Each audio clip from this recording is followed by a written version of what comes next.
Мылқаудың мұңы. Авторы Сәуле Досжанова. Майтабанның жайлауындағы жалғыз үйдің мам ағашына еңгезерде еркек ат байлап жатты. Киіз үйдің жабығынан қарап тұрған Айдидардың денесі дір ете түсті. Бұл өзінің жалғыздығынан қорыққаны ма, жоқ еркектің суыт жүрісінен сескенгені ме, не болмаса келе жатқан сұмдықтың хабаршысы ма, кім білген. Бойжеткен не істерін білмей, төрге бір, есікке бір жүгіре берді. Сөйтіп тұрғанда жаңағы еркек есіктен басын сұқты да, «Кім бар-ау?» деді зор дауысымен. Айдидар есіктің оң жағында тұрған. Үй ішінің алакөлеңкесінен сырттан кірген адам оны байқамайтындай еді. Еркек еңкейіп табалдырықтан аттады. «Үйде біреу бар ма?» деп жан-жағына қарады. Состиып тұрған әйел бейнесін байқап, «Есенсіздер ме?» деп амандасып, басын изеді де, рұқсат сұрамастан аяқ киімін шешіп, бұрышқа торсылдатып лақтыра бастады. Содан белін жазып тұрды да, басындағы күнқағары мен күртешесін керегенің басына ілді. Бұрылып, әлі сол орнынан қозғалмаған бейнеге бұрылды. «Үйге кісі келгенде, төрге шығыңыз демей ме екен?» деп тепсініп, жауап күтпестен ақ көрпешенің ортасына барып малдасын құрып жайғасты. Енді үй іші алакөлеңкеге көз үйрене бастады ғой дегенде, манағы бейненің қыз бала екенін байқап, «Шырағым, неғып әлі тұрсың қаққан қазықтай болып, сусының бар ма?» деді жуан дауыспен. Өзі жан жағын шолып шықты. Жұпынлау шопан үйіне бас сұққанын түсінді. «Дұрыс екен, бай қойшының үйінен адам үзілмейді. Менің көп көзіне түспегенім дұрыс. Мына жер бірер жеті тұруыма жарар» деп іштей ойлап, есік түбінде әлі қазықша қақайған қызға таңырқап қарап, «Әй, сен қыздың құлағың, тілің бар ма? Немесе мені неғып жүрген көк атты деп менсінбей тұрсың ба?» деді тағы. Шақырусыз келген еркектің аузы мен қас қабағының қимылынан бірдеңе сұрап тұрғанын сезген Айдидар екі қолын жайып, көзі күлімдеп, «Не сұрайсыз?» дегенді ишарамен білдірді. Еркек сонда барып қыздың мылқау екенін түсінді.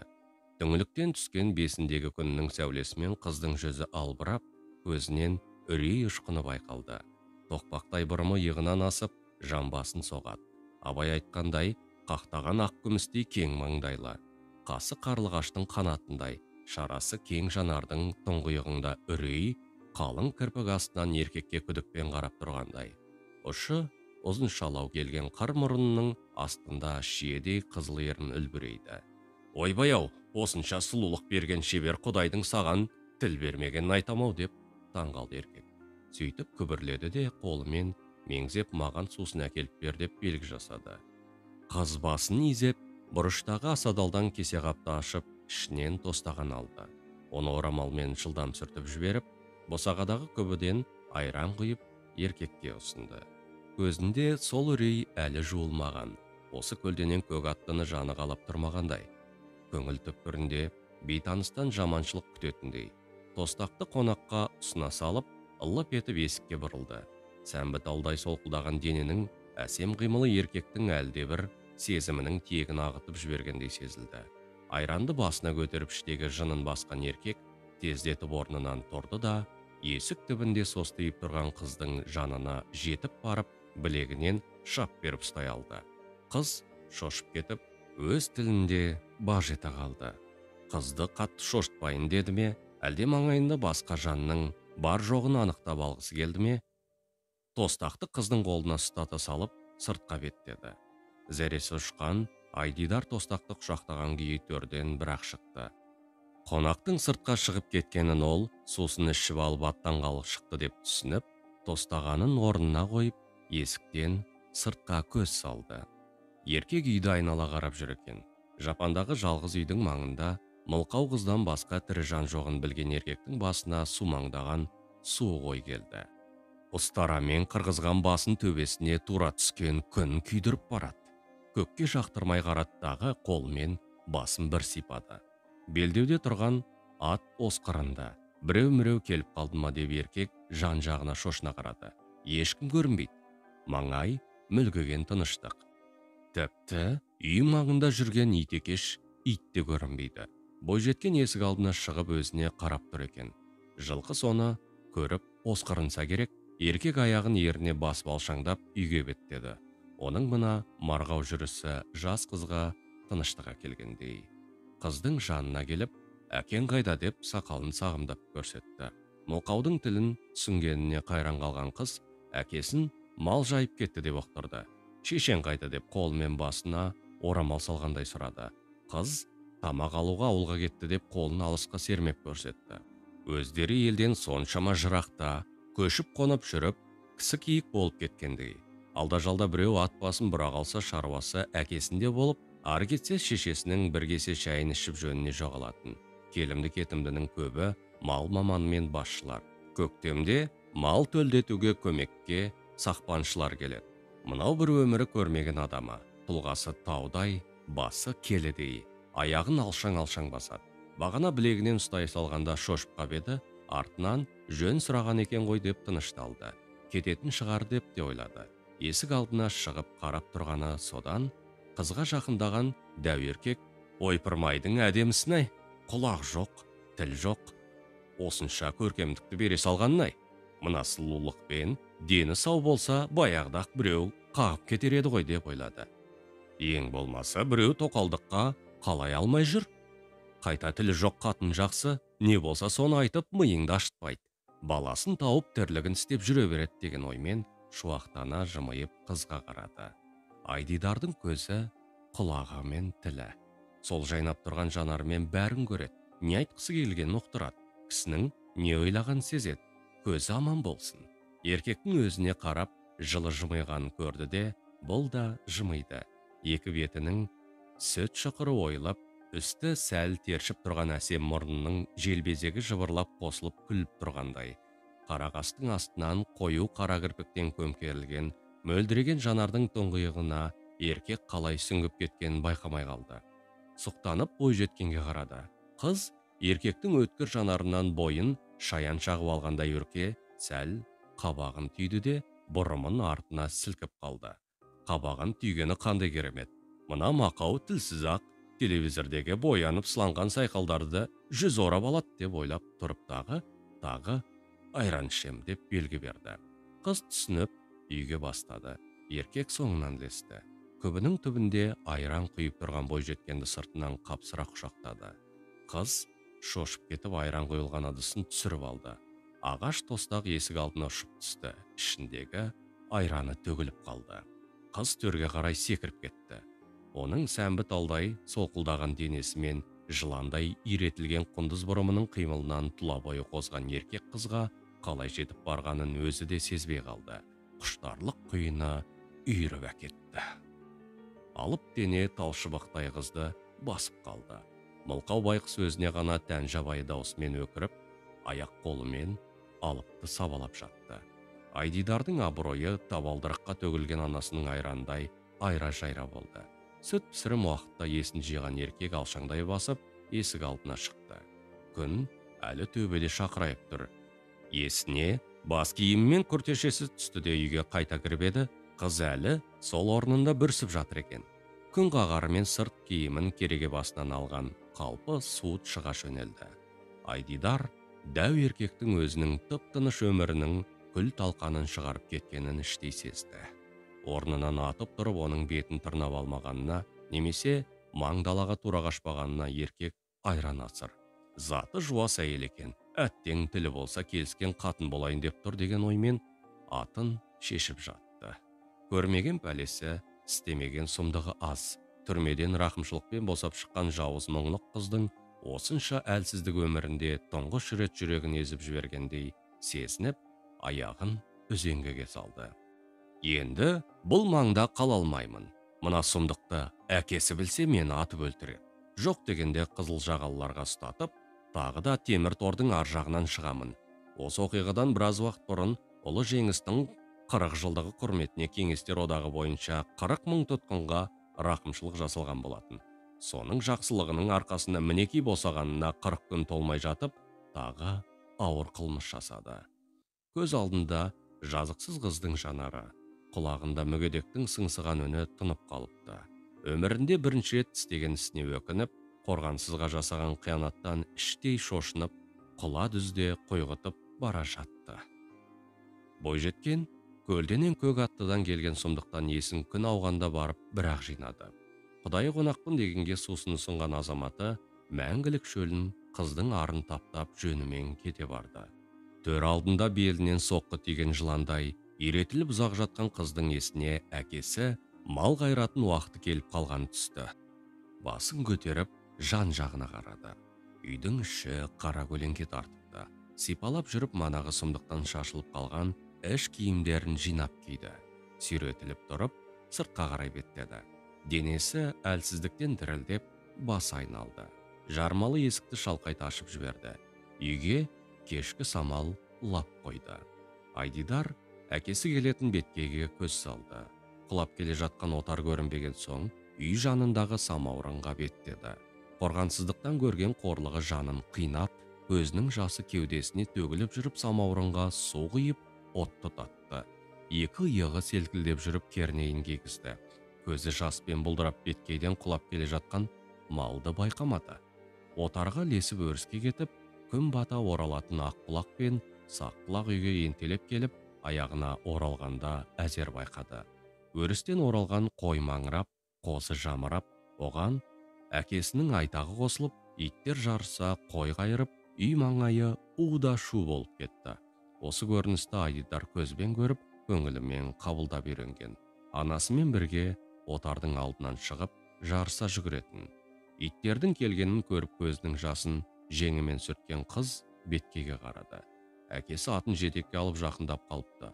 Айдидар енді бәрін тастап қораның аузын ашуға жүгірді. Аяғын 2-3 қадам жедел тастап еді. Жамбас тұсы сынардай болып ауырғаны, екі қолымен белін басып орта жолда отыра қалып, ағыл-тегіл жылады. Көкеме не деймін деген ой басына сап ете түсті.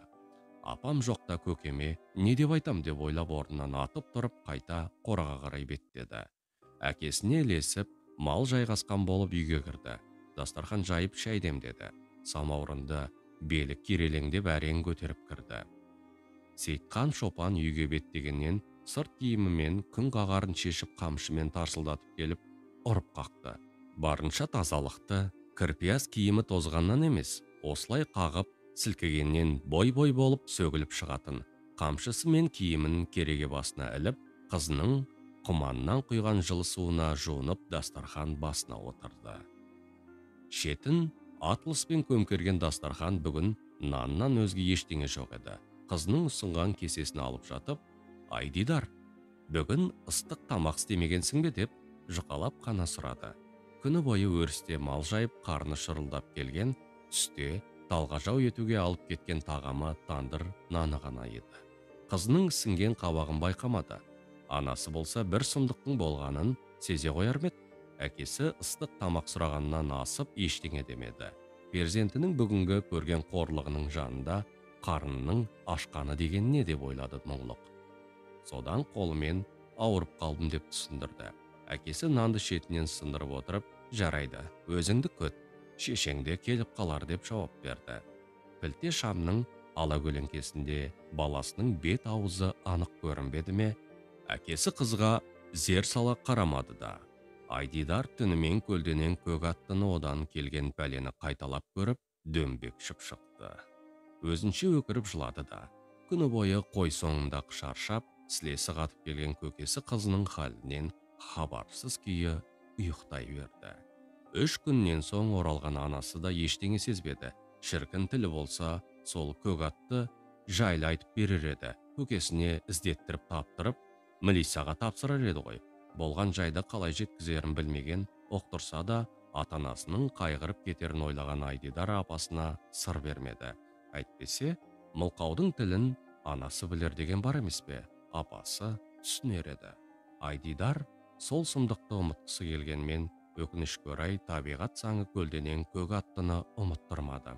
Күздеуге көшкенде не ішсе де жақпай, апта бойы қайтарып тастап жүрді. Айдай, жаным-ау, неден ұшындың деп, ойында ештеңе жоқ анасы аст үстіне түсті. Біраз күн қазан ошақ маңына жолай алмай жүрек айнып жүрді де, ол қайтты. Содан кейін тіпті тәбеті ашылып, ананы мынаны жегісі келетін болып алды. Құдай-ау, қайдағы жоқ таңсайды. Етті отқа қақтап жегенге дейін барды. Онымен кім сырлассын? Анасына болса да әлі бала көрінеді. Өзі тіпті сол көк аттыдан 2 қабат болып қалған жоқпын ба деп ойлағанда емес. Ондай жағдайдың қалай болатынын да білмейді. Етеккірінің келер, кетер уақыты болады дегенді ұқпайды да. Бір жерден оқып алатындай сауатта жоқ. Анасы да сондай жағдай болып қалар деп түсіндірген де емес. Әкесі екеуінің қолдан келері 3 жылы шешектен өліп, орнына туған жалғыз мақау қыздарын елден жырақта ұстау болды. Мектепке барады дейтін емес, сондықтан өздері мал бағып қайда көшсе сонда алып жүрді. Анасы Айсырға жасында бет біткеннің келбеттісі еді. Әкесі Сейітқан көкпар тартып күреске түсіп жүрген батыр болды. Қыздың көркі анасына тәртіп сор болды. Ол бойжеткен сайын келген кеткен еркектің көзі құрты. Тек әкесінен аяқтарын тартады, әйтпесе бір құдай біледі солардың не ойлары барын. Ана месқарын зоотехникте, мал доғдырда, тіпті перме бастықтың өзі де айдайына көздерін сүзіп қарағанын анасы талай байқаған. Байқағанда шошыған. Жалғызын тал басына қойса қарғаң дейді, тал түбіне тықса түлкаң дейді дегендей болып барады. Қызы бойжеткен сайын Айсырғаның да жүрегінде бір қорқыныш өсіп келе жатқандай. Құтты орнына қондырып жібере де алмайды. Құлағы жоқ, тілі жоқ байқұсты қанша мөлдіреп тұрса да қай қатары қатындық қала қойсын. Тек баласыз жүрген қатын өлген шал-шауқан болмаса деп ойлағанда іші жидігіндей болады сорланасын. Сейітқанның қызына деген махаббатын, оның келешегін ойлағандағы қайғысын Шәлкөденің жайлауы мен Қарадаланың ойғыр ғана білетін. Ауылға жиын тойға барып қалып, құрдастармен кездесіп, ақаңнан тартып алатын. Соның буымен жиренге міне сала малды ауылға күнбе, түнбе қарамай тартып кететін. Жол үсті кең даланы басына көтеріп ән салады. Содан бір кезде өзінің ит тағдыры, сорлы әйелі, ғарып қызы есіне түсіп, қапалықтан атының жалын құшып аңырап кеп жылайтын. Оның күллі өмірінің запыранын қара жер көтеріп, арман мұңының үнін кең дала тыңдайтын. Астындағы жирен ат иесінің халін түсінгендей, үстінен ауып түспесін дегендей бір қалыпты бүлкілмен жүріп жайлауына да, қыстауына да жазбай алып баратын. Есік алдына келгенде, осы қырынып қалғанда үйден Айсырға атып шығатын. Күйеуін атынан аударып алып арқалап үйге кіргізетін. Айдидар атты шылбырынан жетектеп қораға тартатын. Әкесінің ауылға барса осылай ішіп келетіні жанына жақпайтын. Онысын көкесіне бұртаңдағаннан артық түсіндіре де алмайтын. Бар болғаны солай атының ер тоқымын сыпырып алып, ақырға байлап жатып, ағыл-тегіл жылайтын. Ешкім айтпаса да, ата-анасының мұңдасып айтқан сырларын естімесе де, жүрегі бір нәрсені сезетін. Әкесі, шешесі, өзі. Осы 3 тағаның өмірінде бірдеңе дұрыс емесін ата-анасының жанарынан оқитын. Ол бақытты өмірдің 4 құбыласы түгел болудың қандай болатынын әрине білмейді. Бар білетіні өздерімен араласатын қойшы малшының күнделікті тірлігі. Көзін ашып көргені әке шешесі, отары қой, 10 шақты ірі қара, 4-5 жылқы. Солардың төлдері оның достары. Жылына 2-3 рет қана ата-анасы атқа мінгестіріп ауылға апаратын. Онда өзі сияқты қызылдарды көреді. Олармен ойнайын десе, олар мұны түсінбейді. Өздері сөйлесіп, бірін-бірі қуалап ойнайды. Бұл да араласып ойнайын десе, тілдерін шығарып, итеріп, шеттетеді. Мақау деп мазақтайды. Оның бәрін Айдидар олардың көздерінен оқиды.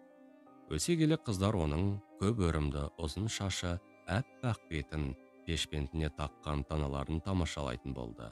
Оның Айдидар деген келбетіне сай ғажап есімі барын да білмейді. Бір жолы ауылдағыларды суретке басып жүрген орыс аға мұны қызықтап, қайта-қайта түсірген болатын. Сол суретті көкесіне ауылдағылар беріп жіберіпті. Оны апасы түскиіздің басына қыстырып қойған. Айдидар өскен сайын өзінің басқа балалардан бөлек екенін сезді. Өйткені олар мұнымен саусақтарын қимылдатып, қастарын көтеріп, қолдарын ербеңдетіп сөйлеуге, түсіндіруге тырысады. Өздері бір-бірімен ауыздарын жыбырлатып ақ ұғысады. Айдидар өскен сайын өзінің басқа қыздардан көркем екенін де сезе бастады. Ол апасының басқа елдерден әдемі, киген киімі де жарасымдылығын байқайды. Қолы біттейінен іске икемді. Анасынан ине қадап, киіп пішкенді қағып алды. Алдымен бәрін танадай жарқыраған көзімен көретін болған соң ба, әлемнің бар бояуын дүниенің бар әсемдігін, адамдардың бар мінез құлқын көзімен қабылдайды. Дауылдың күшін, жаңбырдың үнін, жан-жануардың дыбысының өзін жанарымен сезінеді. Көргенін сол қалпында санасына құйып алатын зердесі апасына тартқан. Екеуі бір жерге жолаушылап шыққанда сондағы кілем, төсеніш, көрпе, жастық, киім-кешектен көрген ою-өрнек, кесте, шашақ бәрін айнытпай көңілдеріне көшіріп алады. Үйге келгенде апасымен ойласа отырып, дәл сондай етіп шығарады. Көкесі мен апасына тігіп берген, тоқып берген киімдері қандай? Тура дүкенде сатылатындардан бір де кем емес. Үйлеріне зәуде бір келіп қалғандар Айдидардың алтын қолын мақтап, ісмерлігіне риза болса да. Тіпті кейбіреулер тапсырыста беретіні бар. Есіміне сай, Айдай дидарына сұқтана қарап, осынша өнерлі баланы тілден тартып қойған Құдайдың шеберлігіне қайран қалысады. Сейтқанның отары күздеуге түскенде, Айдидар толған айдай болып бір толысты дейсіз. Бірде тіпті әкесінің өзінің де назары түсіп кететін анасына: «Сырғаш, біздің Айдайдың әттең тілі болғанда ғой, нағыз ұзатылатын кезі келді» деп те қалды. Қызының толысып бара жатқанын Айсырға да байқап жүреді.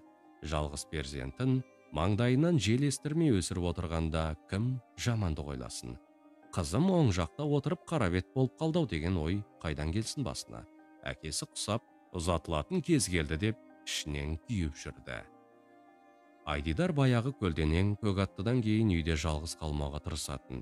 Еркек көрсе қашып қора жақта, олар қораға барса үйге тығылатын. Анасы оның бұл мінезіне онша мән бермей жүрді. Еркекке көрінбегенде жөн, бәлекеттердің көзі жаман. Пиғылдары бұзылып жүрсе тағы толысып қалғанын байқап деп қорқатын. Анасының қорқынышы айдай келіп, қыстауда отырғанда сол сұмдықтың басы көрінді. Айдидар әкесі жоқта суға түсіп алмақшы болып есіктің ілгегін салып әуреленіп жатқан. Апасы суын жылатып, шылапшынын әзірлеп берді де түпкір тамға кіріп бірдеңемен айналысып жатты. Бір кезде мылқаудың өкірген даусы шықты. Айсырға зәресі ұшып, қолындағысын қоя салып қызына жетіп барды. Айдидар шылапшында жалаңаш отыр екен. Қарын тұсын қапсыра құшақтап алыпты. Бірдеңе шағып алды ма деп жетіп келген анасы жалаңаш қызына: «Тұр, не болды?» деп қасын көтеріп қолымен ишарат жасады. Шешесінің сөзін ұққан ол орнынан тұрып еді. «О тоба, қарны екі қабат әйелдікіндей шермейіп тұр». Мына көріністен шошыған шешесінің «Ойбай!» деген үрейлі даусын мылқаудың өзі естігендей болып селк ете түсті. Анасының бұзылып кеткен түрінен бір жамандықты сезді.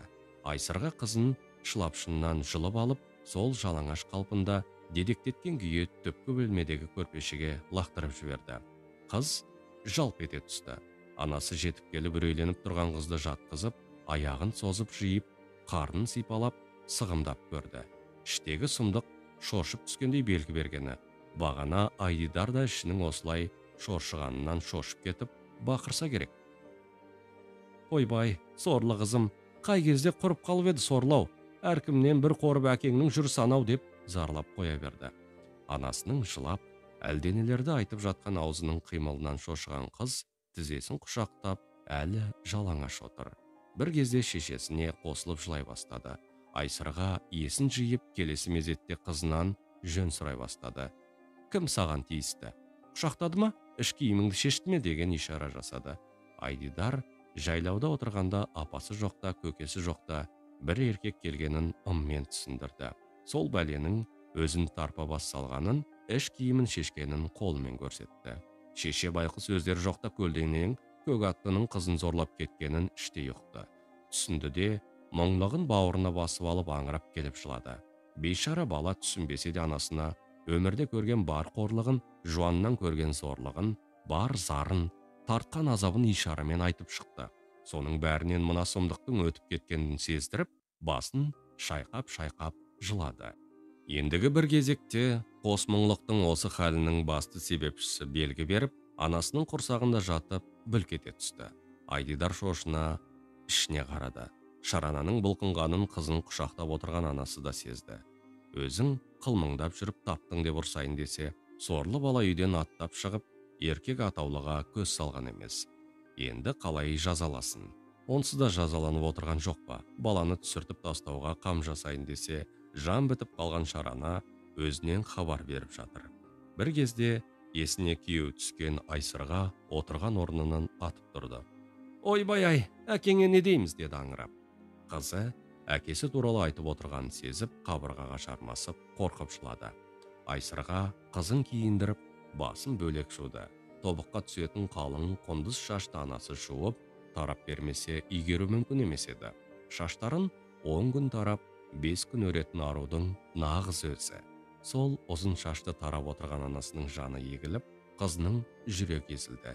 Іштегі шаранада анасының көңіл күйі бұзылып, жүрегі қысылып, ағыл-тегіл жылап отырғанын сезіп жатқандай, анда-санда бүлк-бүлк етіп қояды. Айсырға сол түні таңды кірпік қақпай аттырды. Айдалада жалғыз үй қыстақтың төбесінен туған ай терезеден қиылып қарайды. Көзінің жасы көл болып, дыбысын шығармай жылап жатқан әйелге көкте алтын жүзіп жүргендей бұлдырап көрінеді. Құлағына түнімен қой күзетіп, қораның маңайын шарлап жүрген аққұлақ пен саққұлақтың үрген дауыстары келеді. Күні бойғы қойшының мазасыз тірлігінен шаршап құлаған қосағы қорылдайды. Жалғыз перзенті құрсағына түскен сұмдықтан қорқып дөңбекшиді. Осының бәрін көзі бақырайып жатқан ана жүрегі сезеді. Ілеге түсіп өлсем бекен, қораға кіріп асылып қалсам бекен, өмірі сорлап келе жатқан сорлыға қайтып айтам, қызың оң жақта қарабет болды деп. Естіген жұртқа әңгіме табылайтын болдау. Әсіресе Сейтқанның інісінің әйелі Қанбибі келін болып түссе, жыл аралатып 6 ұл 3 қыз тауып шіреп отыр. Өзінің салақтығымен жұмыс жоқ. Біздің абысын айда етіп, бір қыз тапты да қайнағамен елден безіп малмен мал боп кетті дейтін көрінеді. Айсырғаның ісмерлігі, отбасының тазалығы жайлы біреу мақтап сөз ете қалса, үйін жылан жалағандай тазартып, кілеммен көрпеге орап қойғанын қайтем. Сол көрпеге бала симесе, сол кілемді жұрт көрмесе, сыпырына беріп қайнағаны құйрық жалсыз қалдырды деп аузы көпіріп сөйлейтін. Енді сол Қанбибінің айызы қанып айтатын әңгіме табылды. Мына сұмдықты естісе, Сейтқан мені атқа сүйреп өлтірер, қызыма қосып тіркеп дегенді ойлағанда, төбе шашы тік тұрды.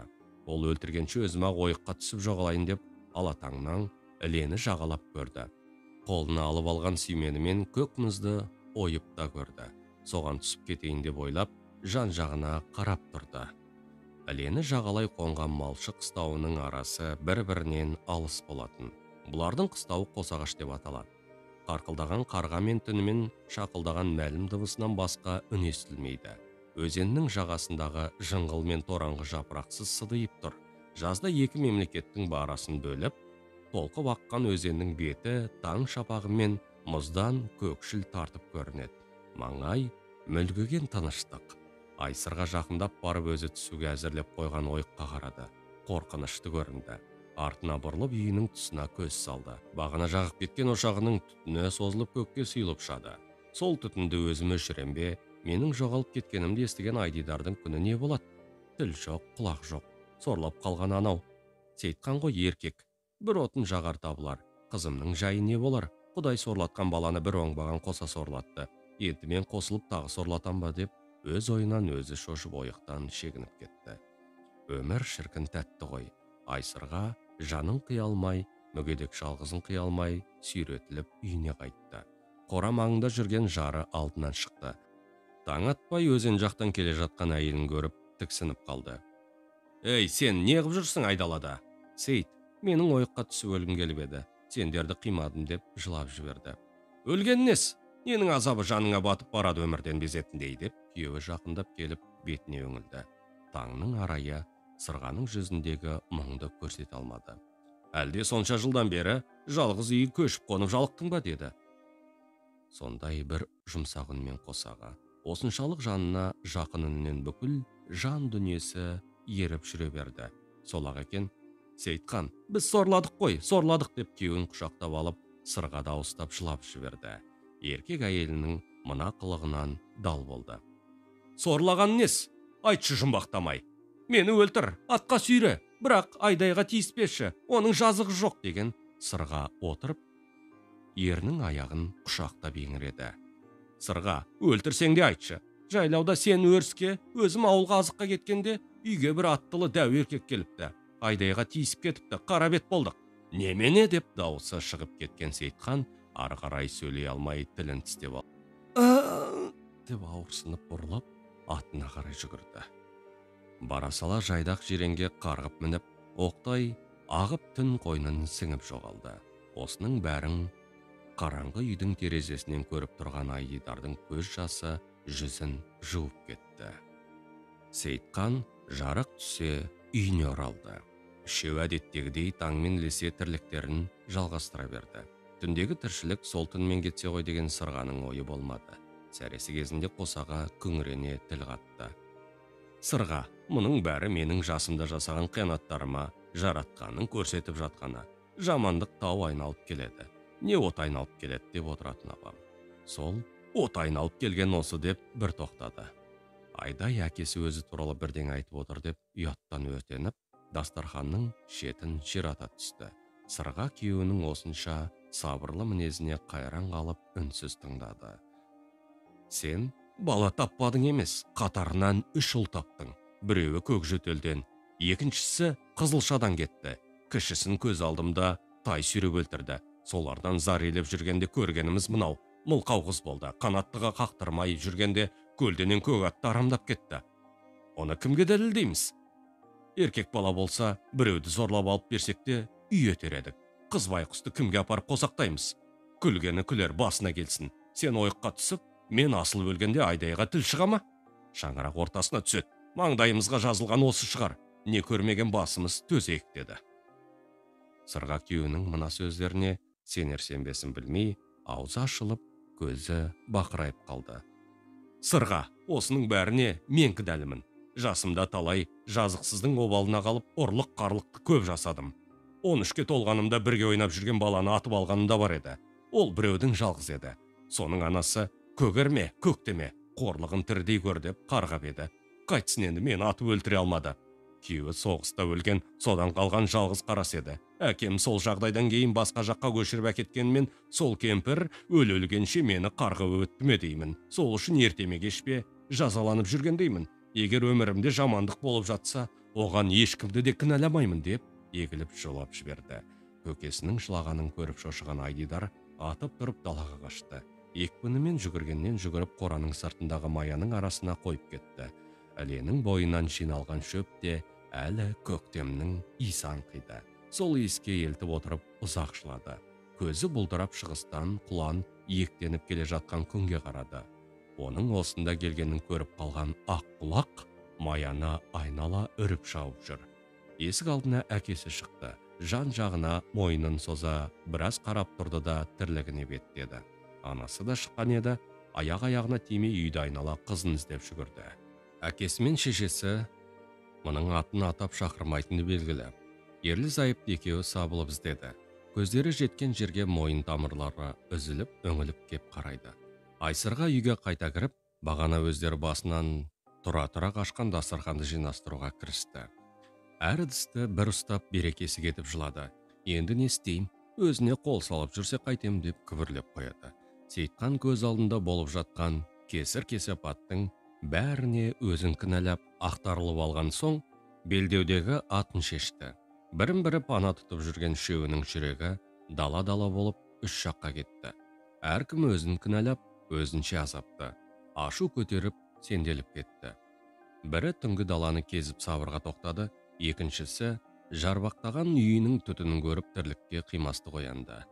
Айдидар болса, өле салу дегенді түсінбейді. Көзін ашқалы көргені әке-шешесі бірлі жарым келіп кеткен. Қоршаған жан-жануармен іштей мұңдасуды біледі. Бар білгені дәл қазір әке-шешесіне көрінбеу. Шөп арасында бүрісіп ұзақ отырғаннан ішіндегі шараны ары-бері тыпырлағандай болды. Өзінде ата-анасында осындай халге түсірген бәлені іштей ұнатпайдақ. Өзі жалғыз өскеннен соң ба, өте балажан. Кешеге дейін қуыршаққа киім тігіп ойнайтын. Қолдан апасы тіккен қуыршақтарын қолынан түсірмей өсті. Шөп ішіндегі мұны көріп, Аққұлақ жүгіріп келді де үріп жіберді. Аққұлақтың үргенін естіп апасы үйден шығып, мая жаққа қарай беттеді. Жақындай түсіп, состиып тұрған қызын көрді. Жанына келіп, басынан сипап, маңдайынан сүйді. Үйге қарай жетеледі. Сенің жазығың не бейшара балапаным деп күбірлеп қолынан үйге қарай жетеледі. Айдидарды арғы беттегі сіңлісінің қолына бере тұруға бел байлады. Қыстың көзі қырауда сіңлісінің үйіне аттандырып жіберді. Бір күн, бір айдай сезіліп сылбыр өтіп жатты.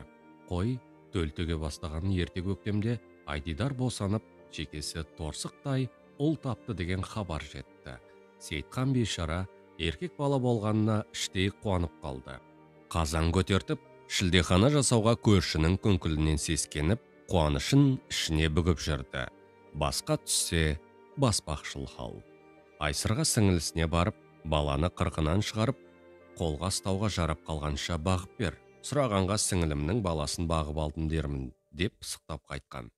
Сейітхан ішкі сырын жұртқа білдірмей, жолына қарап жүрген зайыбына, немересіне деген ақжарма сезімін ақтарылып жеткізе алмай қор болды. Бәрі дұрыс екен деп қоя салған еді. Кешкі тамақ үстінде оңаша қалғанда Сейітхан өзі сөз бастады. Кішкентай қалай екен деді. Сол-ақ екен, Айсырға көрген білгенін ақтарып салды. Бір кезде тасып сөйлеп кеткеніне өзі іштей ұялып қалды. Қосағының бұл мінезін байқаған ері: қайтеміз, тағдырдың жазуы шығар. Айдайдан кейін 20 жылдан кейін көрген қызығымыз ғой, атын қоялық, деді сабырмен. Сіз қойыңыз, документін сельсоветке барып жаздырып алармыз. Жалғыз үй отырып жалғыздық көргенде жанымызға серік, ертеме кешпе біз үлкендердің соңынан кеткенде Айдайға серік болсын, жаманның атын серік қоялық деп аузын жыбырлататын дұға қайтарып бата жасады.